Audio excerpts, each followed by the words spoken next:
my gosh, this is amazing, and I just want to say you are listening to Wrestling with Savage, the best podcast in the history of podcasts. Max Caster, your future AEW champion. Fucking man. Yeah.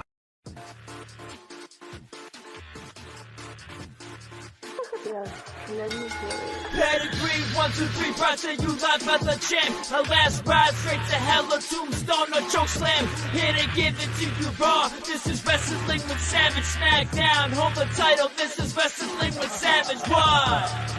Wrestling with Savage begins now. Here we go.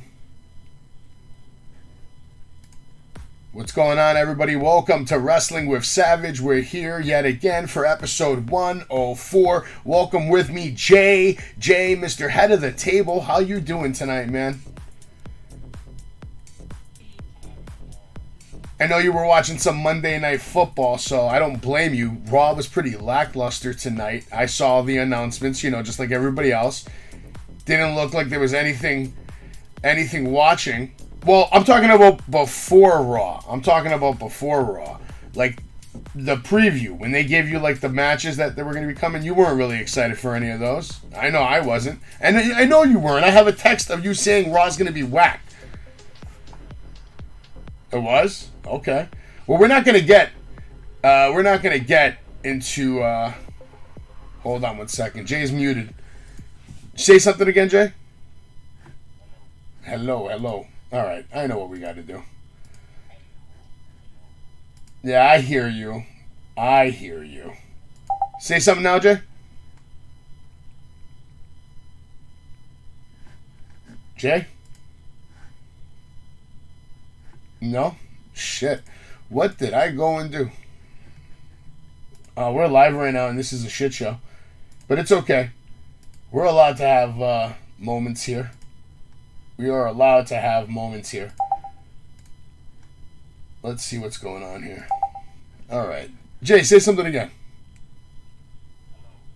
Why can't I hear Jay on my on my thing? I don't understand. Oh, I got an idea. I know what I'm doing wrong. There it is. Go ahead, Jay. No, that didn't fix it either. Oh, I know what it is. I got it now. If it's not, it's got to be always one of 3 motherfucking things. Go ahead, say something now. Hello. There it is. Everybody, welcome Jay to the show. We're through with the technical difficulties, and now we can move on to what I want to do, which is talk about professional wrestling. And that's what we're here for. Every time we go live, we're here to talk about wrestling and talk shop. Right now, you see on the screen a picture of the Sweeper. That's a wrestler from the Indies. We're going to have him on the show this Wednesday. He's going to have his first time ever on Wrestling with Savage. He's going to be the first wrestler we've ever had. We're going to just, kick off the show Wednesday night, talking with the Sweeper, and just going to go right into it with an interview. I got questions for him about his career, how he started, how he got into it. We'll save all the questions for Wednesday. So, Jay, hopefully you'll be there for that. It should be a good time. And then, obviously, we'll get into Dynamite. But right now, let's get into Dynamite from last week, Grand Slam, which me and Jay were there live. Now, I see you making that face, Jay. Why are you making that face? Why are you making that face? Expectations, and it didn't deliver. Expectations? How big were your expectations? I mean, you knew the card. It has to be better than the first show. Just didn't deliver. Well, I'll give you that. That's a good example. Also, the first show, I believe, had 20,000 plus people. And well, the first show was sold out. This one wasn't. No, that's what I'm saying. The first show had over 20,000 people, and this show had about 14,000 plus, maybe. Something like that. And you could look around when you were there live. If you were there at the first one, there were seats. The first one was different. We were there and we're looking around at 8 o'clock, and there isn't an empty seat in the building last year. There was for us. This year, we didn't have seats. We had a bench. But, that's a discussion for a different night. We should definitely have a show about our wrestling exploits and our crazy stories from our childhood days. Because honestly, that's when we were real men. Now compared to what we used to be, we're like, little punks. We ain't doing nothing wild no more. Shout out to my Grand Slam chair right here at home. Shout out. Yeah, big shout out to Gilch. Gilch, if you're watching, we appreciate you. We had a good time. I know you had a good time. You got to see your boy MJF. It was crazy. I me and Jay were all over the building, to be honest with you guys. We were pretty fucking much all over the building. I mean, we got in, we got our bracelets, we had our ringside bracelets, and from that point, we entered not give a fuck mode. And, we didn't want to sit in our seats. We wanted to go and explore and be ready to see everything. I'm an opportunist, like a lot of wrestlers, like Edge and Seth Rollins. I'm an opportunist. And I look for opportunities like to be directly under the greatest wrestler in the world today in MJF. And I did that. I was on that episode of Dynamite where he got to watch two losers fight for the world championship. I disrespected that championship match. I had my back turned to it, Jay. It was a 5-star. Really? For a Moxley.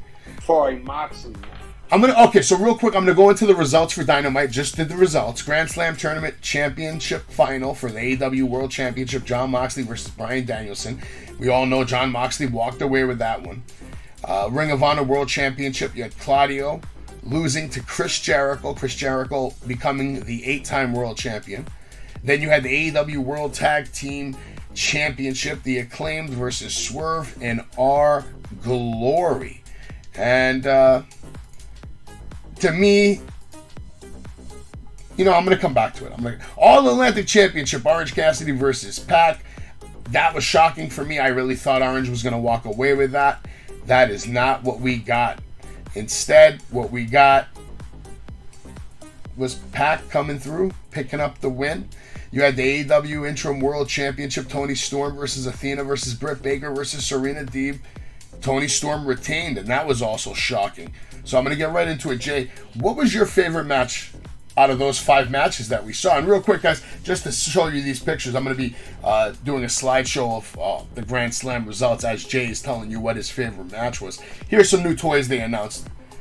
But Jay, what did you think was your favorite match, man? Look, folks, I'm going to be honest with you. None of these matches was my favorite match. But if there was one that stood out, it's definitely the main event. From a guy that can barely wrestle to an actual wrestler. And I haven't seen such a beautiful art of wrestling. How someone is carrying basically a guy that has no wrestling style whatsoever. It looks like a plumber. And basically carry him throughout this match. And if you notice, Moxley only went out one time in the ring. No blood in this match. It delivered in all angles. I mean, give it to BD, man. BD knows how to create a match, build a match. He sees it. This 5-star for me for a Moxley match, but I hate to say it. This is the last of it. I mean, now we're going to a real shit show as he's the champion. So I'm not looking forward to his run.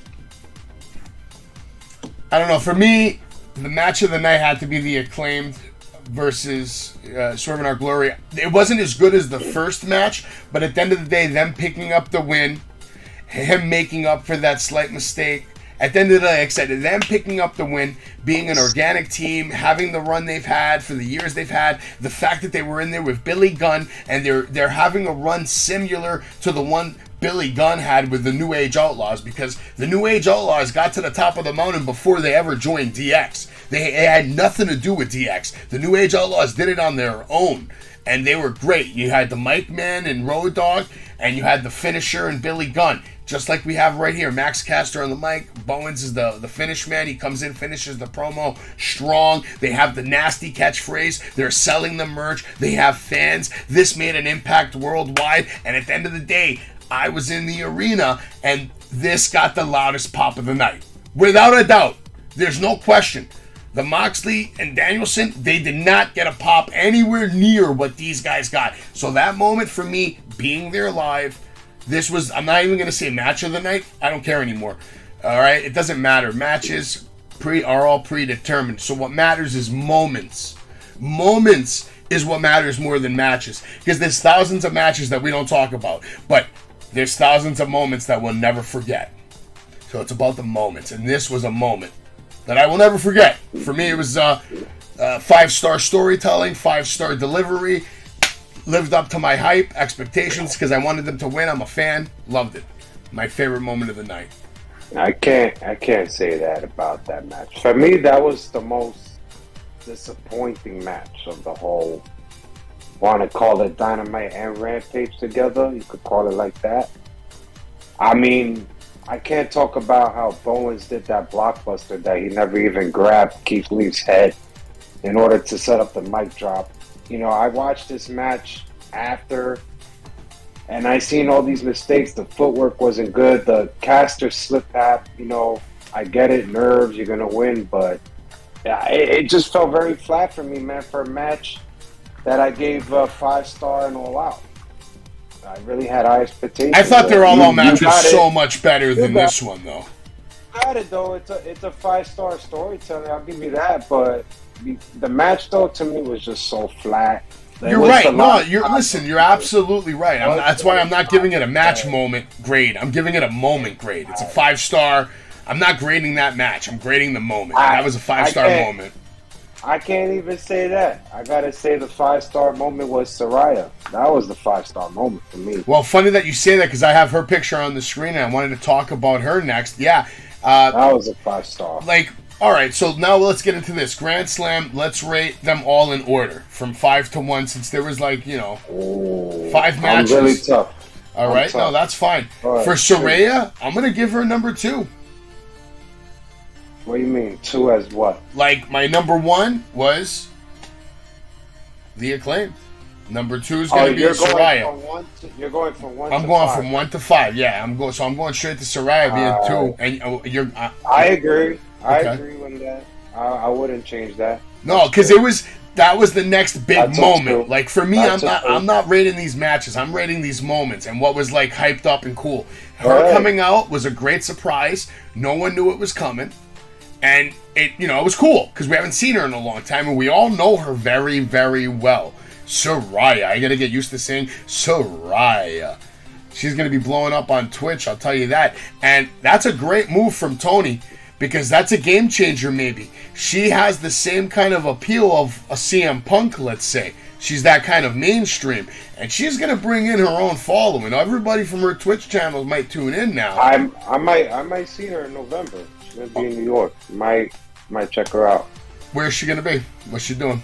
It's some event in Queens. It's like a meet and greet, like a rest. I don't know where it is. I gotta look it up. I don't know if it's Metropolitan or somewhere. Yeah, somewhere around there. I think I gotta look it up. She's basically just doing a signing. How much you charging? I think like 70. 70. I don't have anything for her to sign. Yeah, all right. So what do you? For me, number 3. At that point, I would have to give it to Chris Jericho. The fact that Chris Jericho became an 18-time champion meant more to me than, the World Championship. I didn't care. I didn't want either one of those guys to win. Trying to think. I wanted Brian. To me, Bryan Danielson winning would have been a bigger moment than Jericho winning, but Bryan Danielson didn't win. I'm gonna say the moment for me was the MJF Wheeler Yuta. Because that got a big pop as well. That's probably the second biggest pop of the whole. I didn't even put that in there because that didn't make any sense to me. Why are you having him work a program with Wheeler Yuta out of nowhere? As I was watching this over, I realized that it set it up for a Wheeler Yuta interview. He just basically broke up his time. They actually announced it at 8 o'clock on live TV, so it kind of did make sense. I guess he wanted to take the spotlight. And you know damn well that was the second biggest pop. No, but that's leading to them having a match. Now we're going to hear from MJF on Wednesday, and then of course Wheeler Yuta's going to come out and interrupt and all that, and it's going to lead to them having a pay-per-view match.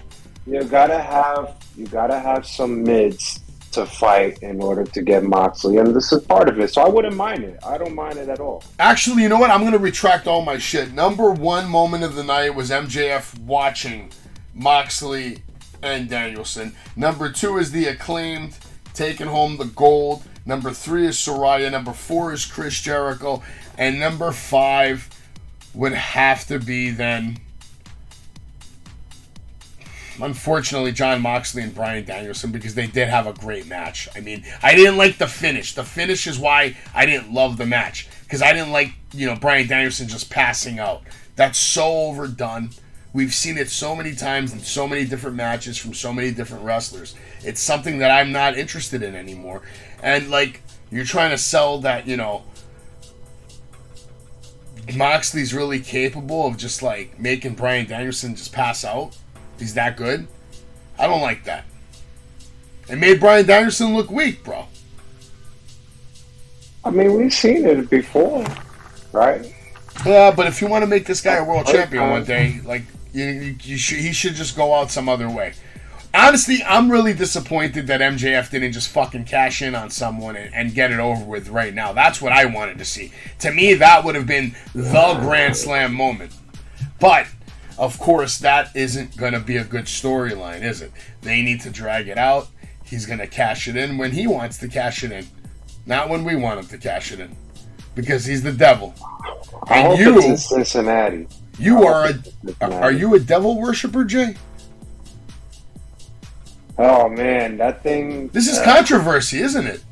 Like, I am, but here's the thing, man. I don't like the designs of the shirts of the fucking devil worship shit. Like, nah, man, I can't go out like that. I can't even wear that in public, man. Yeah, I think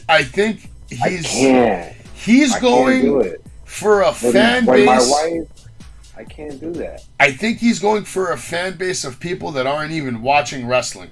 He's trying to get all these, like, satanic devil worshippers to start watching now.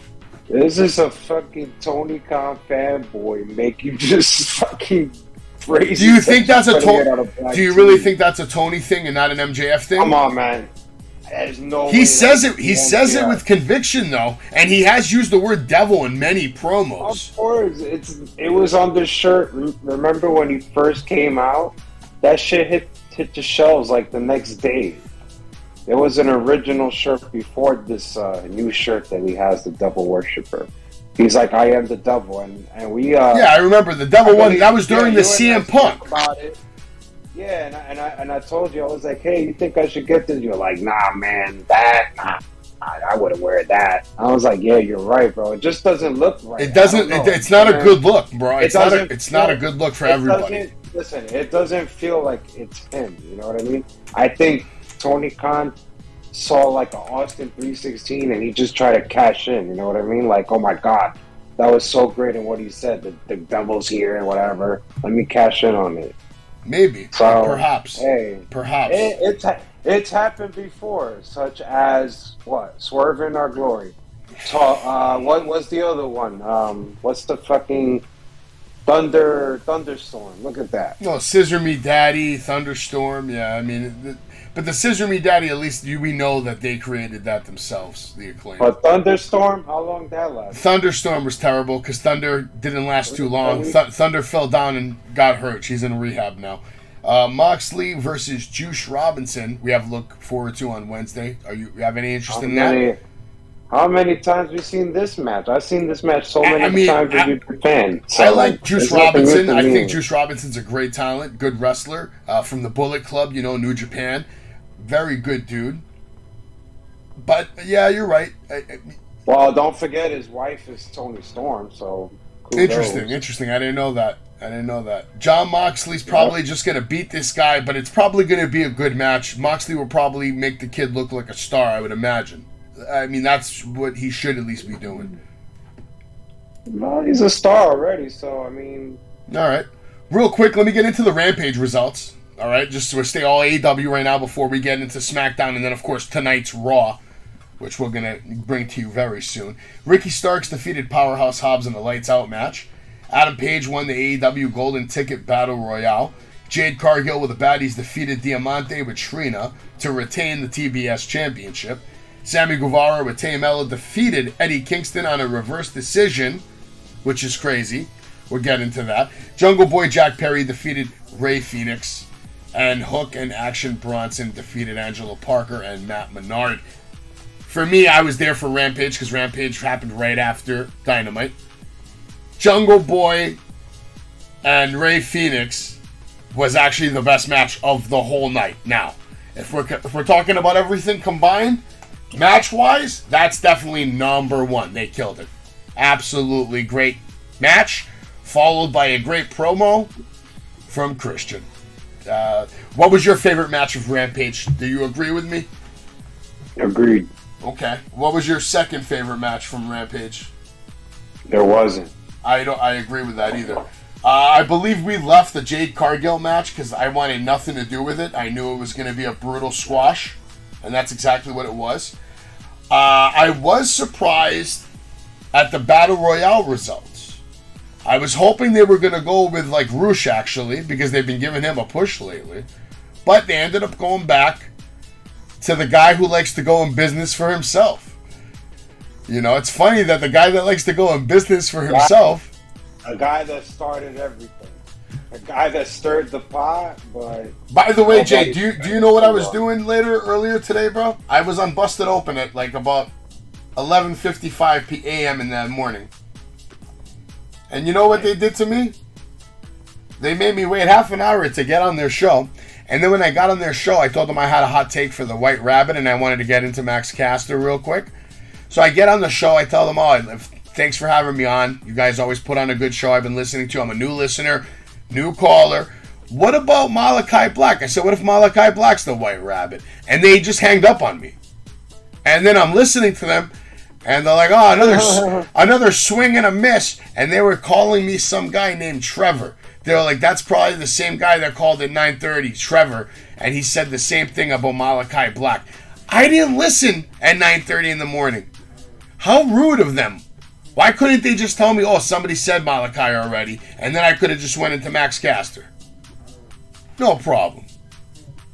Very rude. And it was Dave LaGreca who hanged up on me. I told Mark Henry, appreciate all your work, you're a great athlete. And I told Tommy Dreamer I used to set up the ring at Elks Lodge. They didn't even respond to me. They were making fun of me after they hanged up on me. But they didn't believe me because I told them my name was Savage from Queens. And the guy picks up, Dave LaGreca picks up, he's like, we have Trevor from Queens. I was like, my name's not Trevor, it's Savage. He's like, Savage? He's like, my producer must have made a mistake. What's up, Savage? I told him all what I said. Click. Thanks for the call. Yikes. That was a brutal experience today. But yeah, Hangman is your winner of the Battle Royale, which means he has a future title shot against John Moxley. We don't know when that's going to be. It's going to be at some point down the road. October. Where do you think MJF is going to cash in? When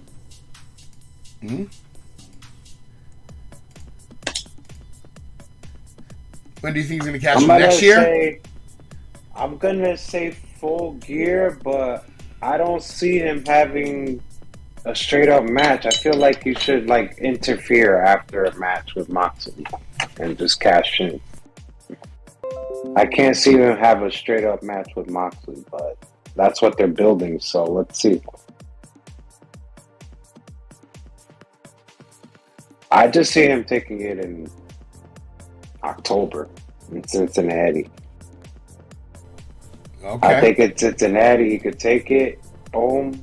Page versus Moxley in his hometown. Page gives him a hard-fought battle. Moxley's down. Have the Firm come out. Do a little boom, boom, boom. MJF cashes in. You champion. Then you can set up a match at Full Gear. Moxley trying to get the rematch and then end it there. And then perhaps go into the right direction in Bryan Danielson, but who knows? Yeah, there's the picture right there of the Devil Worshipper t-shirt that we were talking about earlier. I'm definitely not going to be picking it up. I think it's a little... It does look nice, but, I cannot pick that up. Here's a picture of Ricky Stark. Ricky Stark's just fucking knocking out Hobbs. Were you happy with that match, at least? That match didn't... You weren't... Well, we didn't see it. We left. Did you catch it on Friday? It didn't last 4 minutes. In the first match, Hobbs beat him in 4 minutes. In this match, Starks beat him in about 12 minutes. Either way, Hobbs, still came out looking stronger because he just finished his ass. There's a nice screenshot of Jungle Boy getting chokeslammed by a Luchasaurus. Great height on this chokeslam. And a really nice shot with Christian just standing there with his sling on, all fucked up. Just having this guy do all the work for him. What do you think about War Joe? Horrible. Horrible, right? They said Wardlow might be injured after Rampage. Yeah, He's again, in a limbo. match of the night, Jungle Boy and Ray Phoenix absolutely had a banger, fantastic match. I highly recommend anybody going back to watch it. It was a great match. There's a nice t-shirt FTR has on sale, which you can get at shopaew.com, which, by the way, I want to talk about shopaew.com. I still haven't gotten my goddamn MJF shirt. I got it today. You got it today? My God, man. Where's my shirt? Maybe tomorrow. Right. These guys take forever. Listen, guys, I love shopaew.com because they're the only place that you can get all the new AEW t-shirts the day they come out. But the problem is they take too goddamn long. So make sure if you want a shirt for an event, make sure you just order it ahead of time. Because if you think you're going to order it and get it like in 1 week or 2 weeks, you better think again. I love Shop AEW. I love AEW. I got your link on my screen so you guys don't come after me for fucking money. I'm trying to help you make money. All right? And anyway, there's no one on your AEW staff who could do a show like this better than me, Jay, Gilch, and Dave. That's just a fact, all right? Not even Dave LaGreca, not Bully Ray, definitely not Mark Henry, definitely not Tommy Dreamer, all right? They're way past their fucking prime. I'm entering my prime. Let's not forget that, all right? Now, let's move on, though. Move on to SmackDown results. Did you watch SmackDown, or you just straight up skipped it? Impressed. I'm never impressed with SmackDown. Never impressed with SmackDown. I don't blame you. Real quick, before we get into SmackDown, there's a screenshot. MJF will be appearing live on Dynamite this week. Eddie Kingston choked out Sammy Guevara. Here's a screenshot of that. Poor Sammy ended up getting the win anyway. Eddie Kingston looking like a complete fucking pig. Saliva coming off his fucking mouth. He looks like an animal. Looks like a savage. He plays the character very well. I'll give Eddie Kingston that. Good guy. Sting and Muta. Was that even a good moment for you? Would you even put that in the top 5? They got a pop, though. They got a pop. Hook had the trunks on with a skull face on it. That shit looked cool. Pac retaining, like we said earlier, and they're claimed, of course. And there we go. There's SmackDown. I got one screenshot for SmackDown. And it's the only part of SmackDown that mattered. All right, and that is when Sami Zayn was officially welcomed into the bloodline, Roman Reigns ripping his shirt off and then, scaring him for a little bit and saying, no, don't worry, it's because you're going to be wearing this shirt from now on. Says Honorary Uce on it. Sami Zayn's hard work has paid off. Him and Roman Reigns have a big hug. The Usos defeated the Brawling Brutes. Liv Morgan defeated Lacey Evans. Hit Row, Street Profits, and Shinsuke Nakamura partied backstage. You have the New Day, Kofi Kingston, and Xavier Woods defeating Maximum Male Models, Mansoor and Massey via pinfall. Braun Strowman defeated Otis via pinfall. Sheamus announced an Intercontinental title rematch against champion Gunther in 2 weeks on SmackDown, Jay. We're going to get that match again on SmackDown. That's pretty cool. And, of course, Drew McIntyre challenged Killer Kross to a strap match at Extreme Rules. And Raquel Rodriguez defeated Dakota Kai via pinfall. Anything from SmackDown stuck out to you that you want to talk about, or you want to get straight into Monday Night Raw? Just the botch that Karrion Kross, Scarlett, and Drew McIntyre. That's pretty much it. It didn't just go to plan and looked pretty bad, to be honest. I mean, honestly, when I looked at the card and I looked at the results, because Friday wasn't going to happen. Friday was a, busy day. It wasn't going to happen for me. And after Wednesday night and, all the hard work we went through to, go to AEW Grand Slam and all that, I told everybody, we'll just take the week off. Like, who cares? We'll come back on Monday. We'll cover all the bullshit.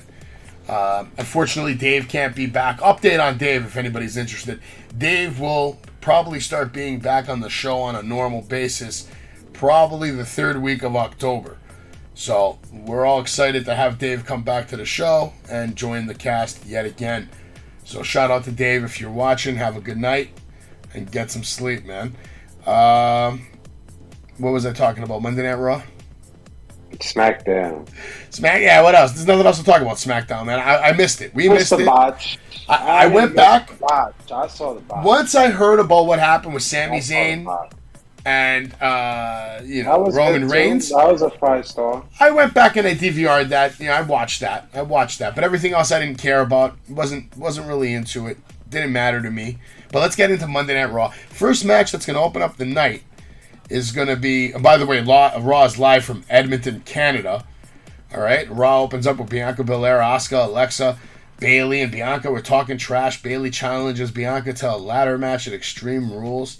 Bianca wants to fight Bayley tonight, but Bayley won't. So instead, Bianca's going to take on Io Sky one-on-one. This match, it's like your typical Bianca match. Io's great. Saw a couple of things that were like okay, but what did you see, man? I'm just gonna go straight to you. I didn't even grade it. I didn't grade it. I saw a horrible throw by Belair to Sky, not only once but twice. Sky didn't even jump for it, and the bad part is they did it again, so they did it back to back, and they still look like shit. Sky had that octopus submission, which was pretty cool, and Belair with a nice moonsault, but besides that, KOD 1, 2, 3. I wasn't very impressed. I thought it looked like crap. Belair and Sky don't mix well, to be honest with you. I don't think they should just fight together one-on-one. Maybe in tags, but definitely not one-on-one. This was kind of an unusual pairing, but I guess they want to run the gauntlet, right? Because didn't she already fight Dakota already? Or no? Yeah, but it was way better than this. Yeah, I know, but that's why she fought her next, because they were just going to do it just to see what happened. And I agree with you. Something was off. The chemistry is probably the exact description of that. Belair defeats Sky with the KOD. Then we're going to get an interview with Rey Mysterio. Says, fathers know there's nothing like that feeling of holding your newborn. Always wanting the best for them no matter what path they decide to go down. I love my son, but I will never fight him. Blah, blah, blah. Then we get a segment. Miz offers $1 million. A cameo in one of his new movies. A gift card, a pre-owned car to his security guards. And he introduces us to the Miz Force. Find who shall not be named. And make sure he's not here. Whatever. I shouldn't even wrote that. Did you see any of this? What did you think of the interview in the segment? This was horrible. Bad, right? It was bad. Miz Force. I'll give Miz. He looked good in his black suit. He looking sharp. I'm not gonna take 5'4" security guards trying to find Dexter Lumis. Come on now. These guys look like they were 5'4". They were average. They were my height. I'm 5'7". They were my height. Yeah, I don't know what was up with that, man. It was pretty bad. And then we're gonna get into the match: Seth Rollins versus Rey Mysterio Jr. Seth wins with a Peruvian necktie submission. He also hit the curb stomp after. This was after Rhea Ripley shoved Rey into the ring post and down at ringside, causing distractions. This match was whatever, man. I mean, it's a Seth Rollins match, and I didn't even give a shit about it. You know what I mean? So what does that say? I thought it delivered. I'm surprised Rey didn't even do any botches tonight. He had the tilt around head scissor. He had the DDT counter. Did another head scissor to the turnbuckle. Head scissor on the outside. The 619, boom. How about that top rope crossbody? Boom, splash, 2 count. Interference. What I didn't like is Dominic once again, like last week, getting on his knees, begging his father to hit him. I think it's played out, and it looked played out tonight. Rollins with the stop, 1, 2, 3. This was actually a good match. I actually enjoyed it. I think it could be match of the night, but probably was, but I barely paid attention to it because there was no story to it. I'm not going to give it match of the night, but it could have been match of the night. I'm going to give it 3.5. Yeah, I honestly, I didn't pay attention to it enough to really give it a fair grade. 3.5 seems like it's about right, because Seth Rollins is a fucking beast. I couldn't get into it because there was no real story there. It's one of those meaningless matches, you know what I mean? You know that they're not going to have a feud now. They already had a feud. It was good, though. We know what happened with that feud. Remember how bad that was when Seth poked his eye out? How bad was that? Kind of reminds me of Apollo Crews. Oh my God. Then we get a segment with Riddle and Lashley. Lashley wants to wish Riddle luck in his match tonight with Priest. Bobby says, me and you, we know what it's like to fight in a cage. Seth Rollins doesn't. Bobby also tells him, don't ever interrupt one of my matches ever again.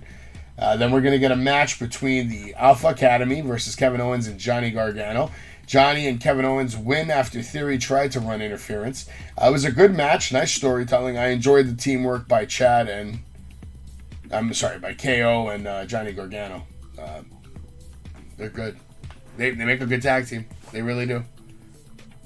That running senton where Kevin Owens was carrying Johnny, that was fire. To me, this was my favorite match of the night, and it's probably the only match that I really paid attention to. You're only paying attention because Johnny Gargano's the number one babyface. He replaces Cody Rhodes, your idol. He replaces him. I told you this. He delivers. The thing about Gargano is he's like a cruiserweight, right? He's like cruiserweight. He's less than 200 pounds. But when you watch his matches, guess what? You just want to keep watching and you want to see what happens next. You get intrigued by it. And this is another prime example. It was a good team. Gargano had the beautiful Hurricanrana. He did the springboard spirit on Gable. How about the gorgeous rollover kick that we always see by Gargano? I mean, KO shined at this. He had his cannonballs. Gargano set him up for that swanton on Gable.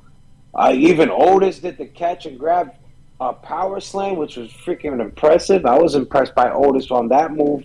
Everybody shined in this match. I've actually given it a 4-star because it was entertaining. It was good.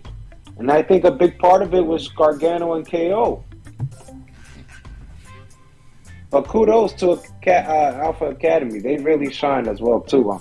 So both sides. No, Alpha Academy, they're great. I mean, we're going to tell a little segment they had later that was really good. Well done. It was fun as well. God. The only thing that got worse was this. I mean, we had an AJ Styles interview. The interview wasn't so bad, but what's coming after that really is, so prepare yourself. AJ Styles, they're asking him, can you please explain why you rejected the Judgment Day's offer last week? He says to get respect, you got to give respect. Finn Balor then comes out of nowhere. Finn Balor's trying to get him to join the Judgment Day again. AJ's basically saying he's going to watch his own back. Then we have another segment where Theory's ripping on Alpha Academy for losing. Gable blames Braun Strowman. Theory says, you know what? We got to get even, Johnny.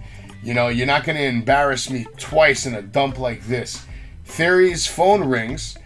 He passes it to Gable and says, hey, it's for you. He puts it on speaker, and then we hear Braun Strowman say, next Monday you won't be laughing. He challenges Gable to a match in his hometown. And then Gable says, shush, please. Hangs up. That was well done. I like that. Gable's great. I love that Gable's getting TV time. So anything with Gable, Johnny, Theory, they got a good little cast right now, man. It's starting to come together. You can see the pieces forming between Johnny, Theory, Kevin. We're getting the old Kevin Owens back. Finn Balor's, starting to look strong. AJ's getting some storyline action going on, finally. Edge is running wild, apparently, which we'll get into. By the way, Dave LaGreca, you know who Dave LaGreca thinks the fucking White Rabbit is? He thinks the White Rabbit is Edge. And before he hanged up on me, I was going to tell him how it's definitely not Edge. Like, come on. It's not Edge. It's Scarlet Bordeaux. It's not. Oh, God. No way. It's definitely Wade. It's definitely Barrett, bro. Come on, man. It's Wade Barrett. Scarlet Bordeaux. It's Adam Rose, man. Nah. Adam Rose. Anyway, the only way Raw could get worse is if Omos comes to the ring. Which is exactly what happened. Omos makes his way to the ring, and then he's going to have a match. Omos is with MVP, who joins commentary, versus two random bums in a fucking squash match. And it was brutal. I don't even know the two bums' names. They wouldn't even tell us the jobbers' names, guys. They wouldn't even tell us the jobbers' names. How wrong is that? Jay, how good was this match for you, Jay? This was the worst shit I've seen on TV. It's horrible. It's bad. I don't know why this guy still has a job. Let's move on. Yeah, what's Triple H doing, man? This has to be Vince McMahon pulling this string. Either that or they gave him such a stupid contract that they have to use him or they'd be losing money. I don't know. We're losing TV time. I think we're losing ratings when this guy's on TV. I think people are changing the channel to Monday Night Football or whatever else is on there. All right, next we're going to get another segment with The Miz. He's back in the locker room. The Miz force has been completely wiped out. They're all knocked out. Dexter Lumis is there hiding in a hockey outfit. Dexter then goes on to hit The Miz with a hockey stick, chokes him out as he begins to pet his face. Oh, ever so gently. As we go off the air. Nothing better than watching two grown men rubbing each other's faces on a Monday night, right, Jay? What's going on here? Do you think Dexter Lumis is in love with The Miz, maybe? I think this is just so bad. Oh, my God. What story? And you know what's so bad about it? What story are we telling? Nothing. Because there's no reason. There is no reason to the story. So we're not telling a story. We're just throwing two people in here and making shit. That's how I see it. There's no story. There's no reason. Is there any way to save this? No. There's no way. It's too late. It's over. May God have mercy on our soul for watching it. What if this turns Miz into a manager and he manages Dexter? It's turning Miz into the lowest mid that we have ever seen on the face of this earth. Do you think this is the worst segment in the career of The Miz?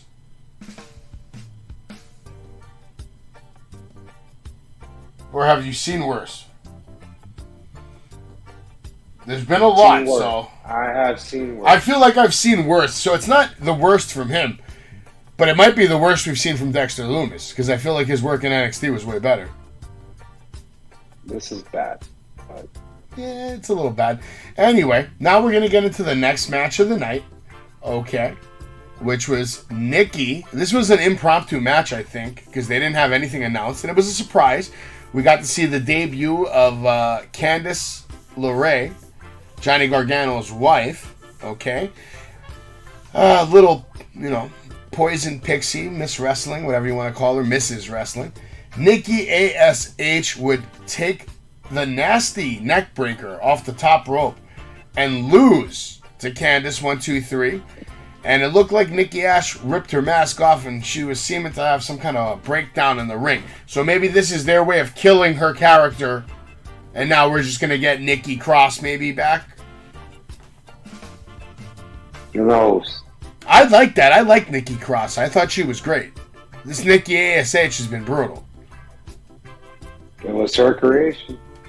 Well, obviously it fucking failed. She was trying to do something like that other guy. What was his name? Helms? Hurricane Helms, yeah. He actually got over, though, but I think The Rock is what did that, bro. If it wasn't for what The Rock did that night, I don't think he gets over the way he did. The Rock gave him the rub, bro. He probably liked it. I bet you Helms made The Rock laugh in the back one day, and Vince was talking to him. He's like, I'm going to put him over tonight, Vince. Okay. Fuck it. I gotta make Scorpion King too. Someone's gotta sell tickets. Scorpion King. Yeah, true story. That match, I don't even have a screenshot for that match because we didn't know it was coming, so and I was too lazy to take one before. They give us a commentary moment where they're hyping up Logan Paul versus Roman Reigns, which proceeds to play more video package of that whole fiasco that's going to take place at Crown Jewel. I don't even want to get into that tonight. We could skip that, right? There's no need. Who cares? The rest of the world will be talking about it more than enough. Judgment Day promo from Damian Priest before the main event. Well, I don't know. What'd you think of this? This was a 5-star promo once again by Damian Priest. He hit this a home run. He's like, first of all, let's start off with Rhea Ripley when she says, what's with these dumbass questions? Right there, home run line right there. Boom, we go into Priest. I have zero remorse. He's no longer my friend. This is my crew. This is my family. We run Monday Night Raw. We spend most of it pretending. We don't pretend. You are not my friend. I mean, how perfect were these lines? Obviously, I can't deliver it like Priest with intensity, and really conviction. But this is what he said, and everything he said was a home run. Everybody's facials was great. Even Dominic, who's just basically the weakest, and he looked the weakest in this group. He didn't even do nothing, let's say, the whole fucking night.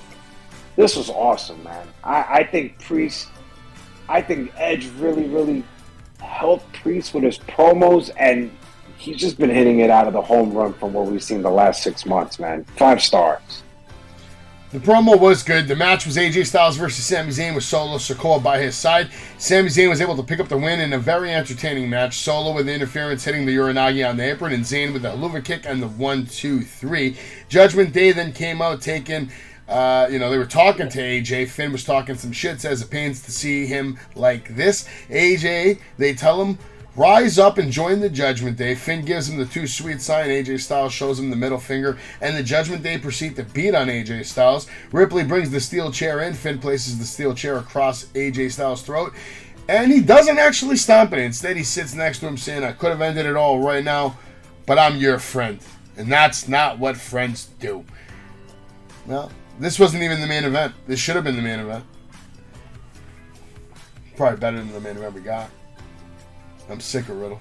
Anyway, after this, we had a segment with Damage Control with Candice LeRae. Bayley says, you're going to have to wait until next week for a match with Dakota, blah, blah, blah. Why they even came back on the TV, completely unnecessary. We already got them to open the night, so they have no business being on the 3rd hour of Raw again. Send them home. Send them home. I don't want to see Bayley until she's by herself. Our promos are so bad. Even this one was really bad, too. Man. It's like she lost her edge. I don't know, man. I don't know. Now we're going to get a match, the main event of the night, Riddle versus Damian Priest. Riddle picks up the win. Damian Priest picks up the loss. I don't know if I even like this. Riddle gets the win, but the Judgment Day begin to beat on Riddle. Damian with a nasty choke slam after the match, and boom, all of a sudden here comes Edge, who has returned to Monday Night Raw. So there you have it, Dave LaGreca. There's no way he can be the fucking White Rabbit because he came back to Raw tonight. So you're fucking wrong, LaGreca. Got you. I got something for your ass. He's returned to Raw. Priest gets hit with a spear. Finn gets hit with a spear. Ripley and Dom, Puppy and her other little puppy, they're running for the hills. They want nothing to do with Edge. Comes out looking like a maniac. Picks up the microphone. Challenges Finn Balor to a match at Extreme Rules for the first time ever in an I Quit match.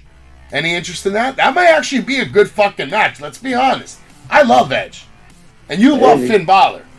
This could actually be the sleeper of the night, match-wise. It's not going to be that steel cage shit show that Riddle and Seth Rollins are going to do. I don't even know how they're going to do that, man. Are you hyped about Extreme Rules at all? Not at all, right? How about Drew and Karrion Kross? You excited about that match at least? That could be good. So. Okay. I'm happy to just see Karrion getting a big time platform finally against a big time opponent, where he's actually going into it looking strong, not wearing some red mask and some fucking like 1980s wrestler's outfit from Hercules or something. This is good shit. Well presented. There you go. There's the screenshot of Riddle, Damian Priest, who are actually really good friends in real life, and they've known each other for a long time. They've been up and down the road. They trained in NXT together. They came up together in the MMA world. So they know each other for a long time. So there is some pretty good backstory there to this match. But nobody cares. Raw to you tonight was what? Do you think CM Punk watched Raw tonight? I'll give it a 3 and no. Yeah, when was the last time do you think CM Punk watched Monday Night Raw?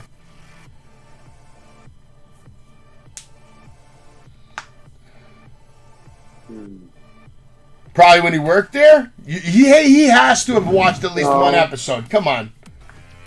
I'm trying to think. It has to be a good episode, but I can't recall the last time Raw had a good episode. I'm really trying to think. Like, that's really difficult.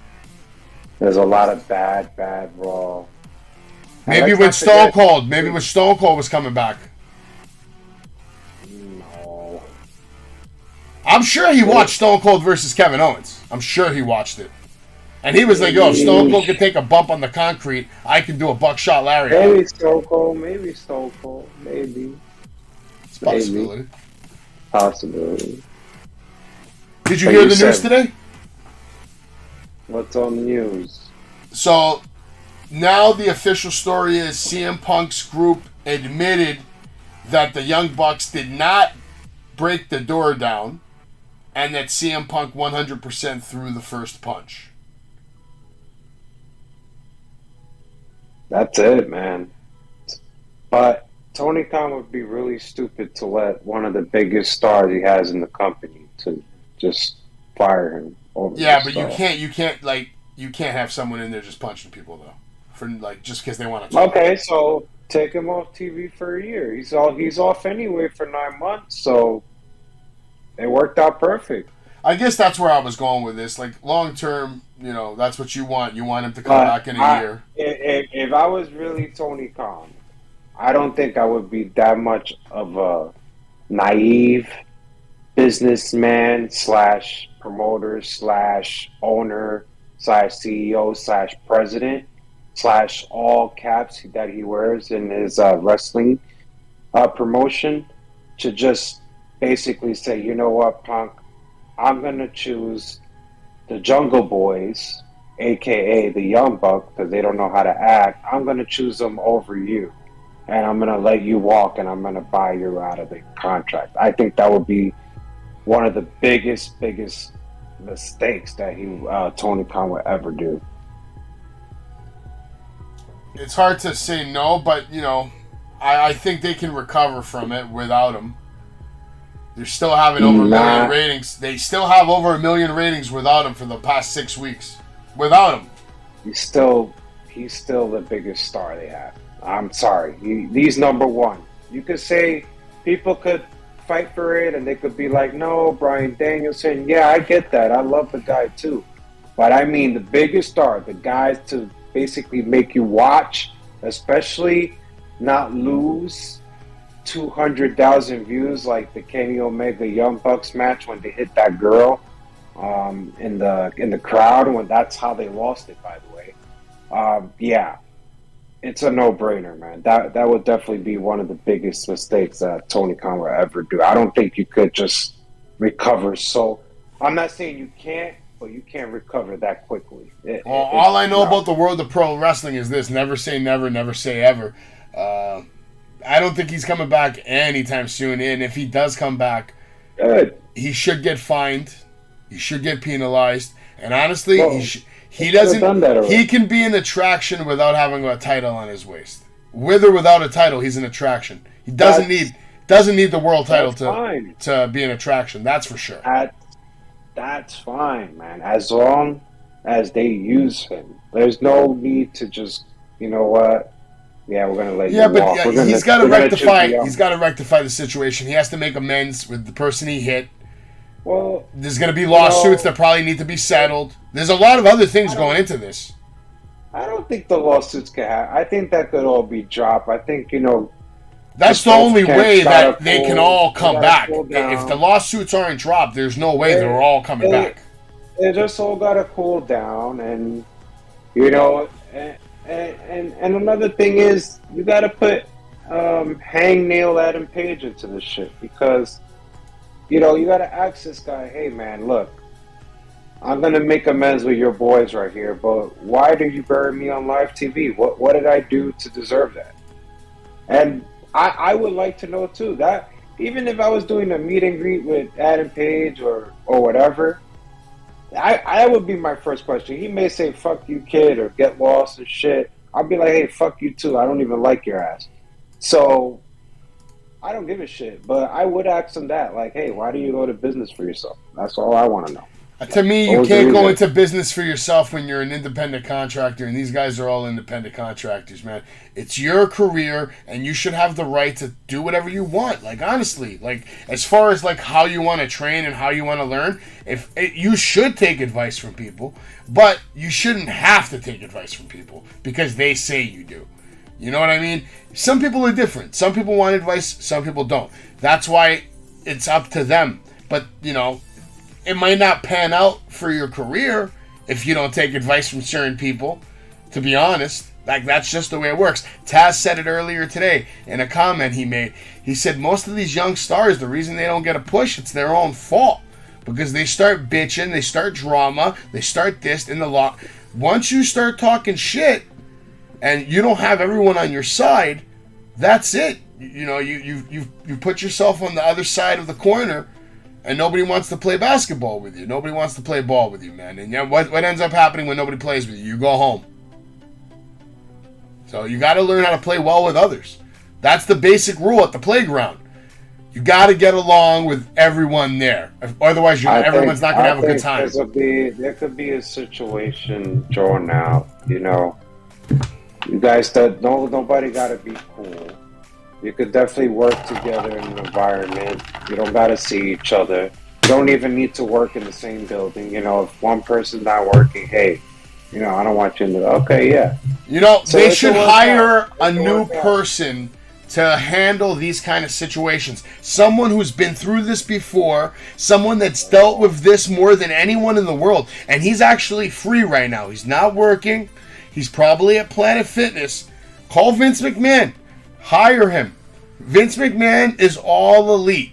All right? You make him head of talent relations.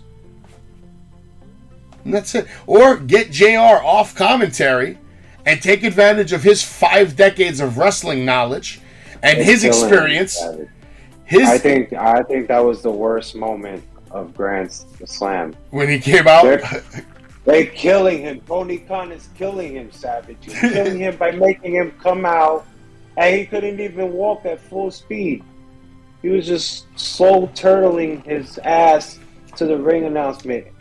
I felt bad for this guy. I thought he was going to just pass out right there. I was worried. If I'm Tony Khan, I am pulling Jim Ross off the announce table. I'm setting up a golf cart, like the Lux golf cart, comfortable with a recliner on it, and someone's going to drive him around throughout the back of the arena, and he's going to work and handle on all the talent relations. That's it. Versus the Hardys. Now he's trying to kill JR. It's unbelievable.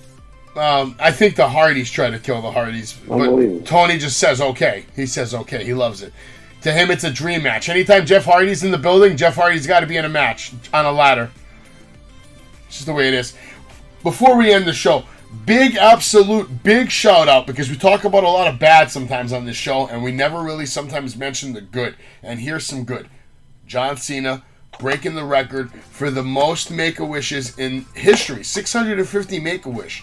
Like, do you know how busy this guy's life is? I mean, we're just regular people, and our lives get so busy we can't make 5 minutes for some people sometimes. Meanwhile, this guy, who's busier than anyone I know, he takes the time to just make a complete day for a kid. 650 times, Jay. If you can believe that. I think we lost Jay, but that's okay.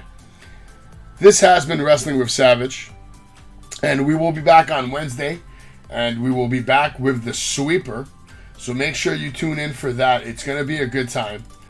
If you don't know the Sweeper, he's from Creative Pro Wrestling, and he will be joining us live on Wednesday. He gets a great reaction every time he's there, and he's really good high flyer, has a nice arsenal of moves. Very hard to get your hands on him. Very fast. Very talented. I'd love to see him get more time in the ring, and I'd like to see what he can do on the mic. So I'm very excited to have him here on the show on Wednesday night. But anyway, guys, this has been Wrestling with Savage, and me and Jay will be back tomorrow night for his favorite show, WWE NXT. Again, thank you for watching. We're trying to keep it under an hour from now on. Make this more of like a talk show. Instead of me doing play-by-play for 15 minutes, 10 minutes, I'll just tell you who won, who lost the match. We'll talk about the matches that mattered. We'll talk about the moments that mattered. And we'll talk about wrestling. And that's what we're going to try to do here on Wrestling with Savage. And this has been episode 104. Oh, messing up already. Episode 104. And you have watched me and Jay bring you some wrestling tonight. Covered Grand Slam, Raw, SmackDown, Rampage, and let you know about the Sweeper. I also wanted to let you know that we're doing a giveaway, which I will show you right now because why not? I might as well show it to you. I think I should show it to you. What do you guys think? Do you guys want to see it? We're going to do a display capture. Yep. Add the source. And there it is. There's the display. Alright, we're going to get this YouTube video planned for you right now. Okay. This is my channel on YouTube. And let's pause the music so we make sure you guys can hear this video good.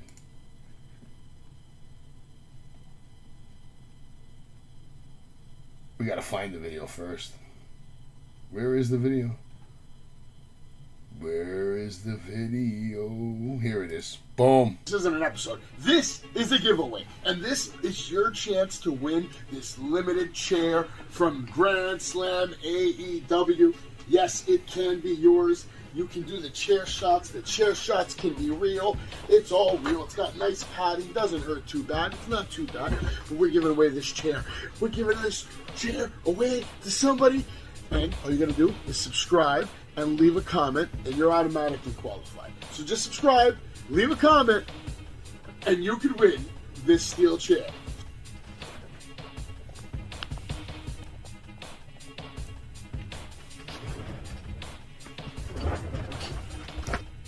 Giving away this steel chair live. It was. All right, ladies and gentlemen, it is giveaway time. That is correct. We're giving away this ring. This isn't an episode. This is a giveaway. All right, ladies and gentlemen. Okay, so that was the commercial that you saw right there. We are doing a giveaway. All you got to do is subscribe, like, leave a comment, and we'll take your name. We'll add it to the list. You must be from the United States in order to win the chair, because otherwise I'm not shipping it to across the world. That will cost way too much money, and we are not busted open. But thank you so much for watching Wrestling with Savage. We'll see you guys tomorrow night. Everybody have a good night. And I just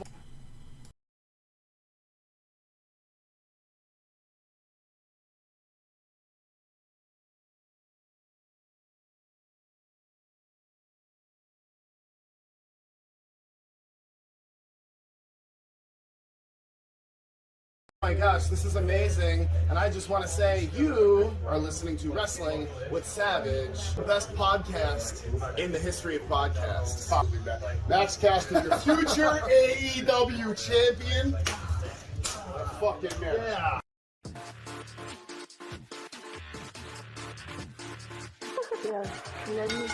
Pedigree, 1, 2, 3, proud to you live as a champ. A last ride straight to hell, a tombstone, a choke slam. Here to give it to you raw. This is Wrestling with Savage. Smackdown, hold the title. This is Wrestling with Savage. What? Wrestling with Savage begins